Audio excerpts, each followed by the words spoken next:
सावधान, मां लक्ष्मी ने स्वयं कहा है, अगर घर की ये 5 चीज किसी को दे दी जाए तो धन संपत्ति ही नहीं, सुख शांति भी सदा के लिए छिन जाएगी। क्या आप जानते हैं, आपके घर की 5 साधारण चीजें ही आपकी किस्मत तय करती हैं। मां लक्ष्मी ने चेतावनी दी है, गलती से भी इन्हें दान कर दिया तो घर में आ जाएगी भयंकर गरीबी।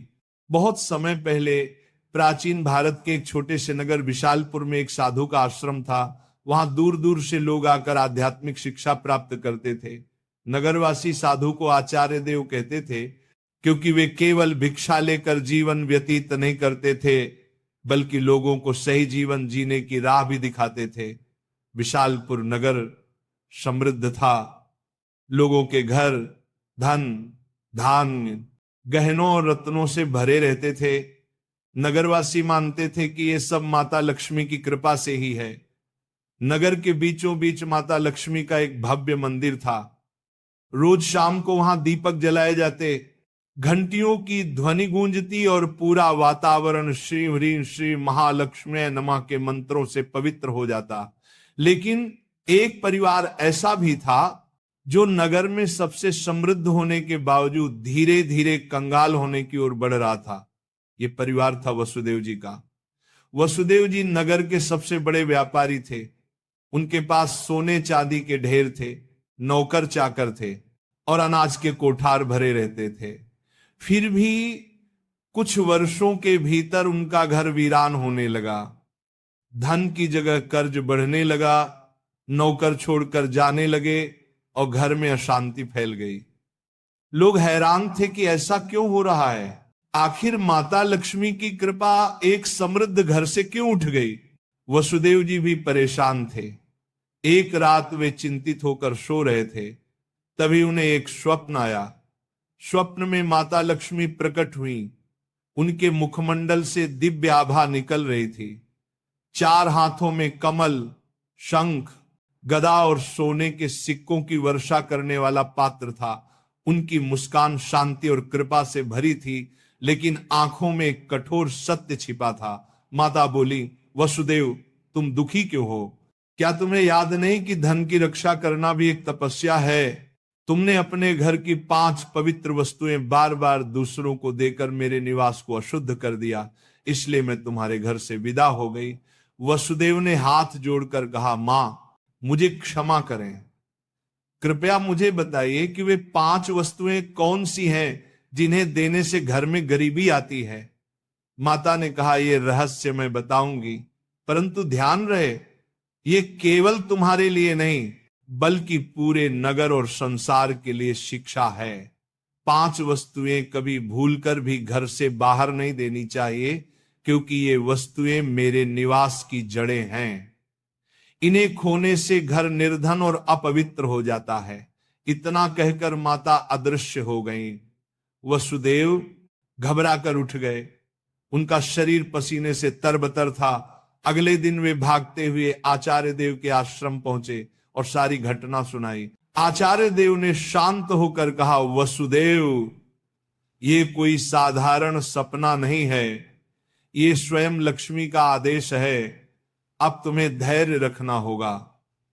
माता लक्ष्मी ने जो 5 रहस्य बताए हैं, उन्हें समझने के लिए तुम्हें एक आध्यात्मिक यात्रा करनी होगी, तभी तुम्हें सच्चा उत्तर मिलेगा।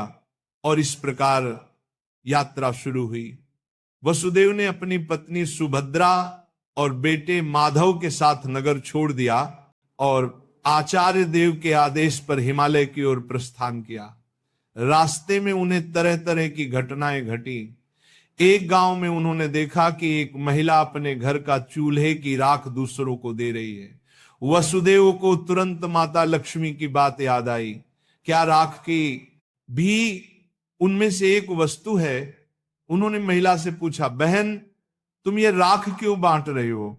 महिला ने कहा, महाराज लोग मानते हैं कि राख खेत में डालने से फसल अच्छी होती है। वसुदेव ने सोचा, लेकिन यही तो गलती है। चूल्हे की राख घर के भोजन और अग्नि का प्रतीक है। इसे बाहर देने से घर की उन्नति रुक जाती है। यात्रा आगे बढ़ी।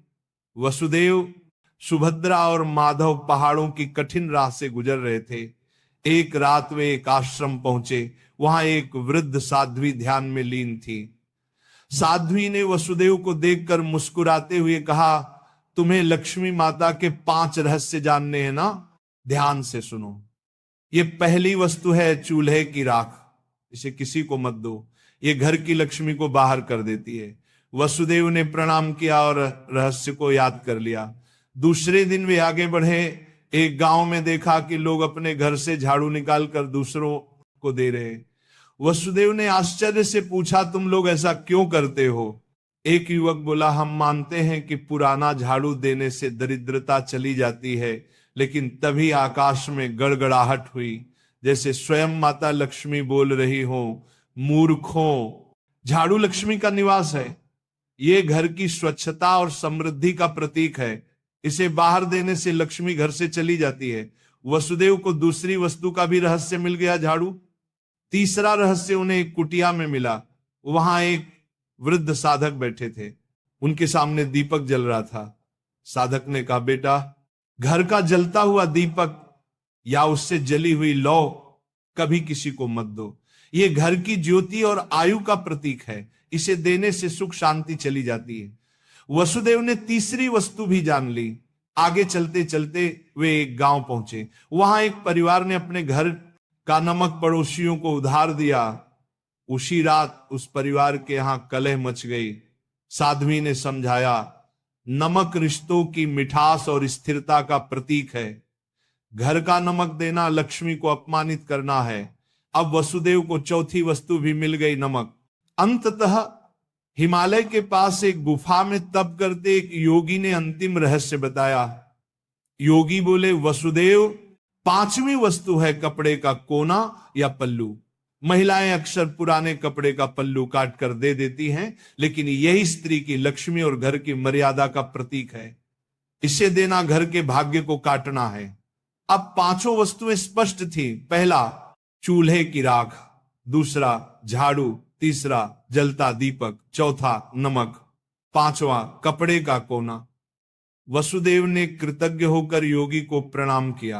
अब 5 रहस्यों को जानकर वसुदेव अपनी पत्नी सुभद्रा और पुत्र माधव के साथ नगर की ओर लौटने लगे। रास्ते भर वे मन ही मन माता लक्ष्मी के उपदेशों को दोहराते रहे। नगर पहुंचते ही उन्होंने सबसे पहले आचार्य देव के चरणों में प्रणाम किया और पूरी यात्रा का वर्णन किया। आचार्य देव ने मुस्कुराकर कहा, वसुदेव, तुम्हें अब सच्चा ज्ञान मिल गया है। इन रहस्यों को केवल अपने तक सीमित मत रखना, बल्कि नगरवासियों को भी बताओ, ताकि वे भी लक्ष्मी के अपमान से बच सके। आचार्य देव की आज्ञा पाकर वसुदेव ने नगर के बीचों बीच सभा बुलाई। सभा में नगर के लोग बड़ी संख्या में उपस्थित हुए। वसुदेव ने हाथ जोड़कर कहा, बंधुओं, मैं स्वयं अपनी गलतियों के कारण निर्धनता और कष्ट का भागी बना। माता लक्ष्मी ने मुझे स्वप्न में दर्शन दिए और बताया कि 5 वस्तुएं कभी घर से बाहर नहीं देनी चाहिए। इतना कहकर उन्होंने क्रम से सब समझाया। पहली वस्तु है चूल्हे की राख, दूसरी झाड़ू, तीसरी जलता दीपक, चौथी नमक और 5वीं कपड़े का कोना। लोगों ने आश्चर्य और श्रद्धा से यह बातें सुनी। तभी आकाश में एक दिव्य प्रकाश फैला और माता लक्ष्मी स्वयं प्रकट हुई। उनके प्रकट होते ही वातावरण में सुगंध फैल गई। मंदिरों की घंटियां अपने आप बज उठी और लोग भाव विभोर होकर उनके चरणों में झुक गए। माता बोली, वसुदेव ने जो कहा वह सत्य है। तुम सब जान लो कि ये 5 वस्तुएं मेरे निवास की जड़ हैं। जो इन्हें बाहर देता है वह अपने ही घर से मुझे विदा करता है। ये कहते ही माता ने वसुदेव के घर की ओर हाथ उठाया और देखते ही देखते उनके घर में फिर से समृद्धि लौट आई। कोठार भर गए, नौकर लौट आए और पूरे घर में शांति का वास हो गया। नगर के लोग ये चमत्कार देखकर स्तब्ध रह गए और माता लक्ष्मी के जयकारे करने लगे। नगर में अब यह शिक्षा फैल गई कि कोई भी व्यक्ति घर की 5 वस्तुएं बाहर न दे। लोग अपने घरों में सावधानी रखने लगे। पहले जो लोग अंधविश्वास में पड़कर झाड़ू, राख, नमक या दीपक दूसरों को दे देते थे, उन्होंने ये सब बंद कर दिया। नगर में धीरे धीरे हर घर में समृद्धि लौटने लगी। लोग समझ गए कि लक्ष्मी केवल सोने, चांदी या धन में ही नहीं, बल्कि घर की पवित्रता, भोजन, स्वच्छता और मर्यादा में भी रहती है। वसुदेव अब नगर में आदर्श बन गए। वे धनवान तो थे ही, पर अब उन्होंने अपने धन को धर्म और सेवा में लगाना शुरू किया। उन्होंने गरीबों के लिए अन्न क्षेत्र बनवाया, परंतु घर की 5 वस्तुएं देने से हमेशा इनकार करते। जो भी उनसे ये चीजें मांगता वह विनम्रता से कह देते, भाई ये माता लक्ष्मी की मर्यादा है, इन्हें देने से मेरे ही नहीं तुम्हारे घर की भी समृद्धि घट जाएगी। लोगों ने भी इस शिक्षा को हृदय से स्वीकार कर लिया। समय बीतने पर नगर विशालपुर दूर दूर तक प्रसिद्ध हुआ कि वहां न तो कोई निर्धन रहता है और न ही किसी के घर में कलह होती है। ये सब केवल माता लक्ष्मी की शिक्षा का परिणाम था। माता लक्ष्मी समय समय पर नगर में आकर वसुदेव को आशीर्वाद देती और नगरवासियों को याद दिलाती कि लक्ष्मी केवल धन की देवी नहीं, बल्कि संतुलन, संयम और मर्यादा की शक्ति है। अंततः वसुदेव के जीवन की सबसे बड़ी सीख यही बनी कि लक्ष्मी की कृपा केवल मेहनत से ही नहीं, बल्कि मर्यादा के पालन से भी प्राप्त होती है। माता लक्ष्मी केवल धन संपत्ति की देवी नहीं, बल्कि वे पवित्रता, मर्यादा और संतुलन की शक्ति है। घर की समृद्धि बनाए रखने के लिए मेहनत और सदाचार के साथ साथ मर्यादा का पालन भी आवश्यक है। चूल्हे की राख, झाड़ू, जलता दीपक, नमक और कपड़े का कोना, ये 5 चीजें लक्ष्मी का निवास मानी जाती हैं। इन्हें घर से बाहर देने का अर्थ